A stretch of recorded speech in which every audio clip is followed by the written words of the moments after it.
Desde hace ya unos cuantos años la Sociedad de Catadores viene enseñándonos a los que nos gusta el vino a difundir lo que significan las bondades y lo que significa también esta industria que ha tenido un crecimiento explosivo sin lugar a dudas y ha posicionado al Uruguay en el mundo. Y bueno, es una tarea que no es simple, pero que con mucha paciencia, organizando actividades, organizando catas, desde esta institución vienen realizando una tarea realmente encomiable y estamos recibiendo a dos de sus integrantes. ¿Cómo les va? Un gusto recibirlos. Gracias. ¿Qué tal? ¿Cómo estás? Hace 20 años, ¿cuál era el panorama del vino en el Uruguay?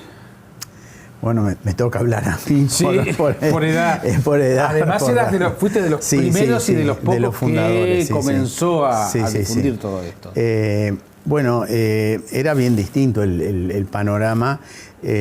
Uruguay se podría decir que en el 96, cuando hicimos el primer salón de vinos, estaba todavía inmerso en la reconversión de viñedos, comenzando a sacar mejores vinos, pero en estos años yo creo que una de las cosas que impactó más a la industria desde adentro fue la incorporación de enólogos jóvenes con muchas inquietudes, con mucho empuje, con experiencias en el exterior, que vinieron a volcarlas aquí, y de ahí empezó una renovación muy grande.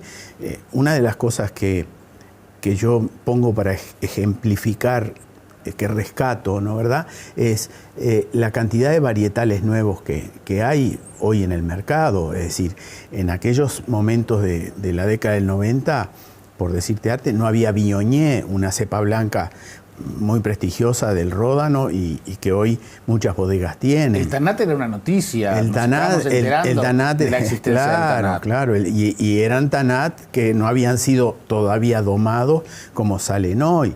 Pero no había un Pinot Gris, no había un Marcelán, no había cantidad. Hubo una incorporación, pero vino con esa renovación generacional. Pero sin lugar a dudas tiene que haber habido un antes y un después con la existencia o la aparición del BCP, el vino calidad preferencial, ¿no? Sí, creo que sí, sin duda. Eso ayudó mucho. No te olvides además, Jaime, que el INAVI empieza en el 87. Cierto. Y ahí fomenta. Ahí viene la ley. Claro, es la ley, es la creación. El sector estaba muy preocupado porque ya se veía venir el mercado común, ¿no? el Mercosur, y bueno, había que hacer una política diferente en el sector, y se copió una experiencia muy exitosa que había en la carne, que era el INAC. Claro. El INAC, con presencia de frigoríficos, ganaderos, y el gobierno organizó el sector. De alguna forma le dio una estructura, entonces se hizo el INAVI. Y ahí se empezó, o sea que si hablamos del 96, cuando nosotros hicimos el primer salón del vino, con bodegas nacionales, no habían pasado todavía 10 años. Claro. En el 87 INAVI, 96, ahí estaban empezando. Edison está hablando de las bodegas. Pero ¿qué pasa con el gusto, Omar? El gusto de la gente, el consumidor, que en definitiva es a quien está dirigido esto, ¿no? Sí, claro. Porque también había que educarlo. Estábamos acostumbrados a un vino de mesa, a un vino quizás no necesariamente de mala calidad, pero el vino suelto era muy común. Yo recuerdo en San José comprar vinos sueltos exquisitos como los Closantén, por ejemplo. Exacto. Que no sé si sigue existiendo, pero digamos... La cepa Arriague la variedad era muy común como tal, pero también hubo que cambiar eso. Y vino casero también. Y sí. Vino casero. Con muy buena fama. Sí. Este vino es casero, aunque fuera terrible, pero, no, es casero. El caserito. El caserito, y después te acordabas 3 días del caserito. Sí, pero creo que también hubo, la movida desde el gobierno, con el INAVI, con el sector, ¿sí?, llevó a que había que trasladarlo al consumidor, ¿sí? Y ahí es donde nacen los clubes de vino y sí, la sociedad como impulsora de cursos, de los eventos, catas, degustaciones, para decir, bueno, esto sí es nuevo, hay que aprenderlo a tomar, a degustar y disfrutar, ¿sí? Entonces, bueno, es una labor que llevó años. Sí, ¿sí? No, el que tiene a Edison como uno de los responsables. Exacto. Recuerdo una columna todas las tardes, todas las semanas en Sarandí. los sábados. No, y en Sarandí también la hacíamos, Sí. En la tarde, ¿cómo se llamaba? Con Enrique Embrac. Enrique Embrac, claro. Enrique Embrac. Recordada columna. Que a mí me hacía mucha gracia porque tú lo conociste bien a Enrique, claro, como yo, y el vino nada. Pero fue un lugar de difusión. Sí. Y creo que eso es muy importante en el tema del vino, pero también hay que reconocer que con todo este panorama que estamos viendo, el cambio de las bodegas, el cambio de la normativa, el cambio de los consumidores, también llega en un momento en que se transforma en moda. Sí. Que no sé si sigue estando, pero hay un momento en que todo el tema, todo lo que rodea al vino es moda.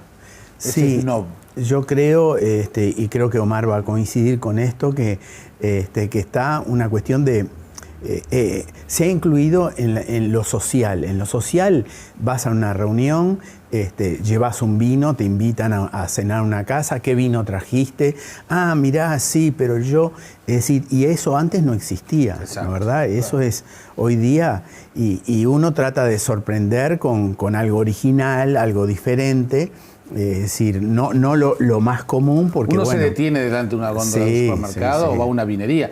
De hecho, también la cantidad de negocios especializados o de sectores en supermercados especializados más gourmet. Se han ampliado, Se han ampliado. Yo no sé cuántas marcas hay y variedades hay, pero son decenas y decenas, ¿no? Muchísimas, sin duda, sí. Pero hay un problema que yo les comentaba antes de salir al aire, que es a veces el tema del precio. Hoy es mucho más fácil, o más barato, comprar quizás un vino prestigioso, chileno, o capaz que hasta argentino, bastante más barato y de calidad igual o superior a buenos vinos uruguayos, más baratos. ¿Por qué se da esa situación? Sí, yo creo que ahí el tema es un poco la economía de escala. Son dos cosas. Para mí, dos factores y que tienen que ver con la economía en concreto y que se traduce en un producto más caro. Uno, las nuestras son empresas más chicas, familiares, no tienen un nivel de escala como tienen las argentinas y chilenas que les permiten, es decir, otro manejo de costos. Y por otro lado, Uruguay es un país caro, lo estamos diciendo todos, nos quejamos y bueno, entonces la energía es más cara, el transporte es más caro, todo es más caro. Entonces, al final, cuesta. Digo, a ver, ¿a quién se le ocurre pensar que las bodegas han hecho un pacto para vender caro? No les sirve. Están muy doloridas con lo que le pasa con los vinos importados, Argentina y Chile, y les cuesta competir. La verdad que sí. Porque además resulta mucho más fácil también encontrar vinos importados acá. Porque yo estoy pensando, Argentina no nos deja entrar ni siquiera una goma de borrar a su país, que sea de Uruguay. Y sin embargo, nosotros aquí estamos invadidos de productos argentinos. Y entonces, claro, entran con tanta facilidad y a tan buenos precios, que un vino de Mendoza muy bueno le pasa por arriba a un vino uruguayo. Mira, yo cuento una cosa y que creo que hay otra razón más, que es una razón que yo diría histórica, estoy aventurando, es una teoría mía solo, que es la siguiente. Nosotros durante el siglo XX no teníamos la calidad de vinos que tenían los argentinos, por ejemplo, con lo cual teníamos más contactos. Yo viajaba en los 80 a Buenos Aires y me volvía con mis botellas de vino, un Navarro Correas, colección privada, esos que acá no los conseguíamos todavía porque no se podían importar como ahora, no estaba el Mercosur. Y cuando viene un extranjero y va a un supermercado o va a un restaurante, y ve en la carta de vinos argentinos y chilenos, se sorprende, porque tú vas a Argentina y no ves en los restaurantes digamos, de término medio, Sí.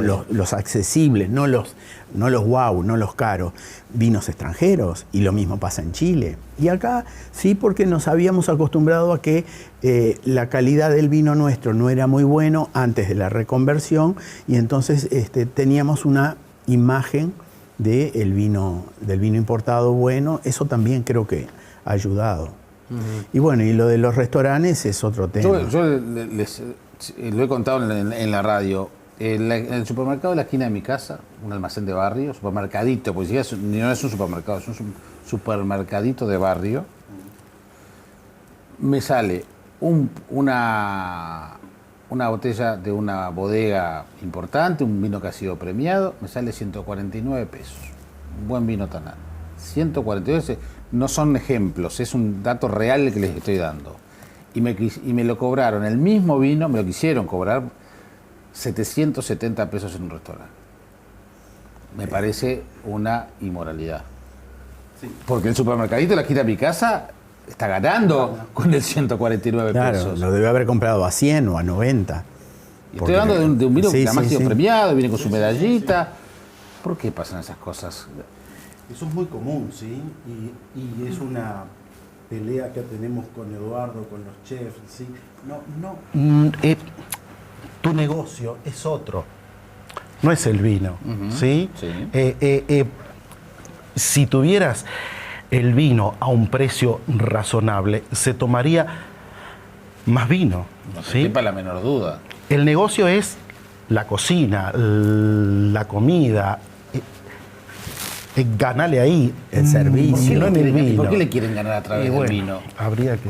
Yo no sé también. Porque además sí. otra cosa, uno mira determinadas cartas de restaurantes, como tú decís, medios, no necesariamente los más caros, y se encuentra con que el vino uruguayo más barato en esa carta está a 400 pesos. Sí, sí.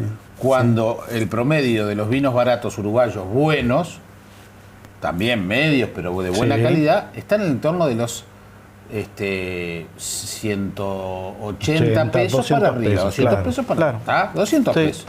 Pero el piso, el más barato, Es el doble. Es el doble. Es el doble. Cuando los argentinos o los chilenos lo puedes comprar por 250 pesos. Claro. Un Concha y Toro te cuesta 250 Sí, sí, sí. pesos.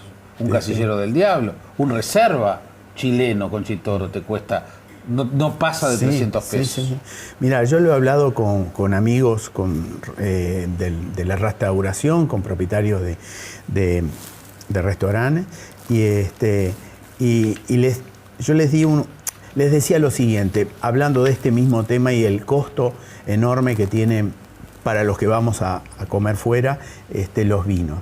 Le digo, ¿por qué es tanto? ¿Por qué le cargan tanto? Es decir, tú tenés una cuenta separada en tu contabilidad de cuánto te deja el vino, cómo es. Porque yo tengo una idea.